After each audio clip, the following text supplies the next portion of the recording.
नमस्कार साथियों, मैं एडवोकेट निर्मल कुमार साहू एवं भारतीय किसान संघ जिला मंत्री और हमारे साथ हैं एडवोकेट लवकुश झाड़िया जी। आज हम आपको विशेष जानकारी देना चाहते हैं और यह जानकारी यह है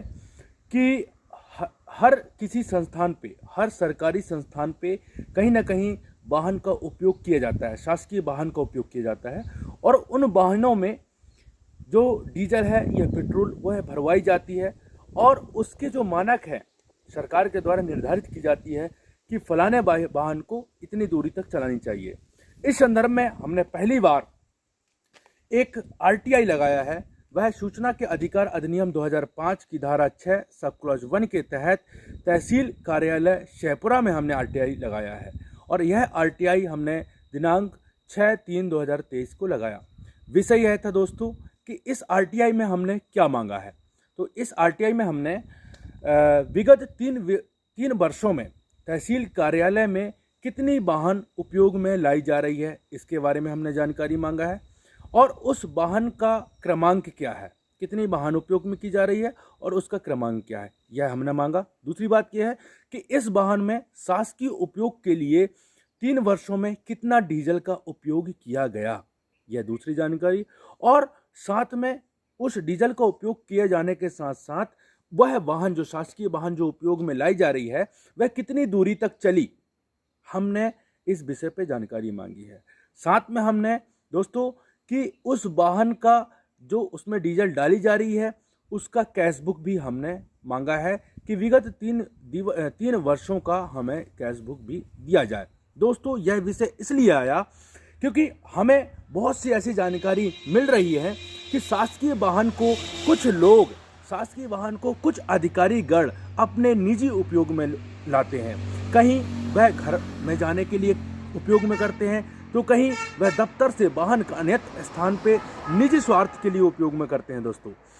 और विधि यह कहता है कि चाहे कोई भी अधिकारी हो, चाहे इवन आईएएस अधिकारी हो या फिर कलेक्टर साहब क्यों ना हो, यदि वह अपने निजी उपयोग के लिए यदि कहीं जाते हैं तो वह व्यक्तिगत वाहन का उपयोग करेंगे, ना कि शासकीय वाहन का। तो इस प्रकार का जो विषय है हमारे दिमाग पे आया, यह विषय हमारे पास आई कि इस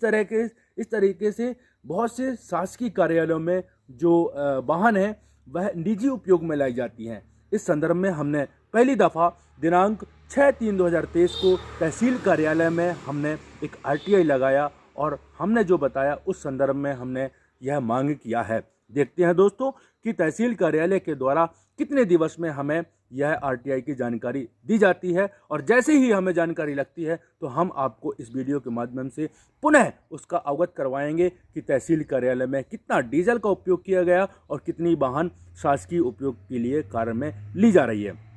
दोस्तों विषय यह है कि हमने इस विषय को बड़े गंभीरता से लिया और देखा, क्योंकि बहुत सी ऐसी घटनाएं घट रही हैं जिसमें कि जो अधिकारीगण हैं वह अपने स्वार्थवश अपने निजी उपयोग के लिए कुछ ऐसे कार्य कर रहे हैं, वाहन का उपयोग कर रहे हैं, डीजल का अधिक उपयोग कर रहे हैं। तो हमने यह भी मांगा है कि भैया कितने डीजल शासन के द्वारा निर्धारित की गई है और कितना डीजल उन्हें दिया जाना चाहिए, डीजल हो या पेट्रोलियम की बात हो रही है। तो इस तरीके से हमने ये जानकारी मांगी है और विधान ये कहता है कि आरटीआई ये कहता है कि विगत जिस दिनांक से आप आरटीआई लगाते हैं उसके 1 माह के अंदर आपको जानकारी देनी होती है। यदि जानकारी नहीं दी जाती तो उसकी अपील करनी होती है और अपील करने पर उस संबंधित अधिकारी के द्वारा यदि जानकारी नहीं दी जाती तो उसके पर्सनल पॉकेट से 25,000 रुपये तक का जुर्माना देना होता है। तो इससे यह भी स्पष्ट हो जाता है दोस्तों कि यदि जो अधिकारी जानकारी नहीं देता तो उसके पर्सनल पॉकेट से उसमें फाइन लगती है और साथ में उसे दोषी करार किया जा सकता है। इस तरीके से दोस्तों देखते हैं कि 6/3/2023 को जो हमने आरटीआई लगाया है उसकी जानकारी कितनी जल्दी तहसील कार्यालय से हमें प्राप्त होती है। जय हिंद दोस्तों, जय भारत, नमस्कार।